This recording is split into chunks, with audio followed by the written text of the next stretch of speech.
Repent from all evil. Repent from all evil. Joel chapter 2 verse 18. And rend your heart and not your garment, and turn unto the Lord your God, for he is gracious and merciful, slow to anger, and of great kindness, and repented him of the evil. Yes, many people think that evil is only when we practice or one practice witchcraft, kill people, cheat, drunk, rush after skirts and trousers, etc. My friend, do you know you as a person cannot see your heart? I know you know, it is just a reminder. Only God has that ability to see the heart of man.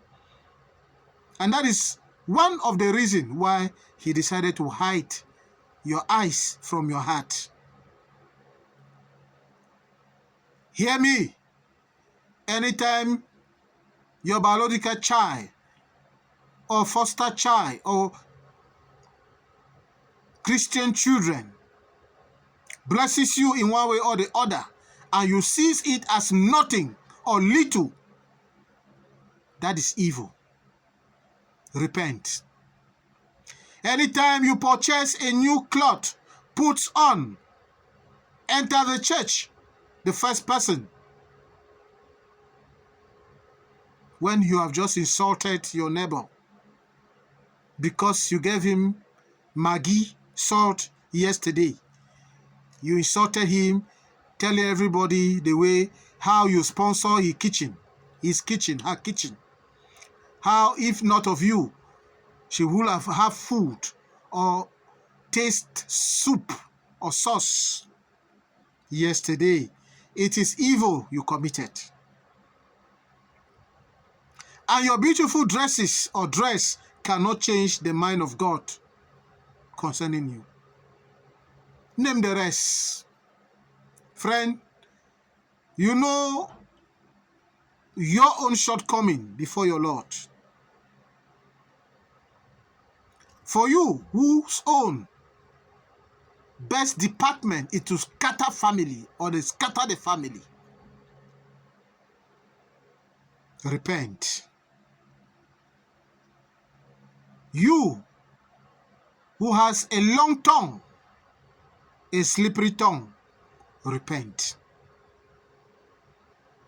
It is not too late.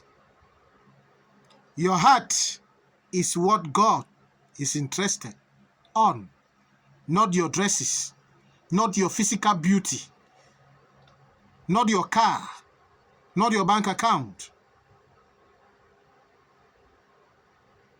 A word to a wise is sufficient. Repens-toi de tout mal ou péché. Joël 2:13. Déchirez vos cœurs et non vos vêtements, et revenez à l'Éternel, votre Dieu, car il est compatissant et miséricordieux, lent à la colère et riche en bonté, et il se repent des maux qu'il envoie.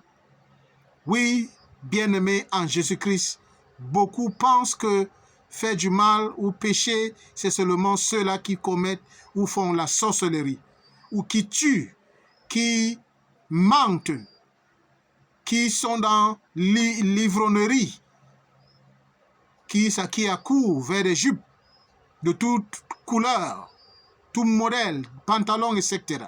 Non, bien-aimé, sais-tu que ton cœur est caché? Je sais que tu le sais, je te le rappelle tout simplement. Et Dieu seul a cette habilité, cette capacité, ce droit de voir ton cœur. Et voilà l'une des raisons pourquoi il a caché ton cœur de tes yeux ou tes yeux de ton cœur. Écoute-moi, à chaque fois que ton fils, ta fille, enfant biologique ou enfant spirituel ou appelle comme tu voudrais l'appeler ou les appeler, te bénissent d'une façon ou d'une autre et tu te considères que ça ne vaut pas de la peine, c'est minable pourtant tu ne les as rien donné de garder, c'est un péché. Repens-toi.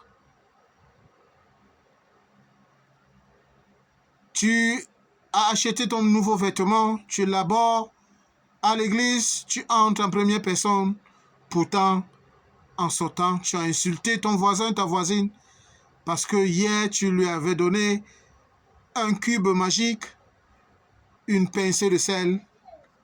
Tout le quartier, tout le voisinage est au courant de ce que tu as fait, ce petit don, et le lendemain, tu es déjà à l'église. C'est un péché, repens-toi.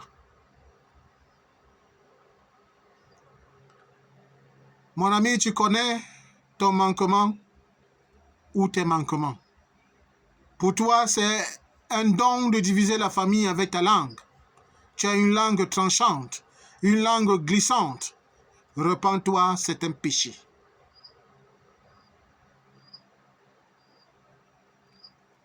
Il ne se fait pas trop tard. Repens-toi. Le cœur, ton cœur, c'est ce que Dieu veut et c'est ce que Dieu vise. Pas tes vêtements, pas ton véhicule, pas ta belle maison, villa, pas tes comptes bancaires, pas ta beauté physique, mais la beauté de ton cœur.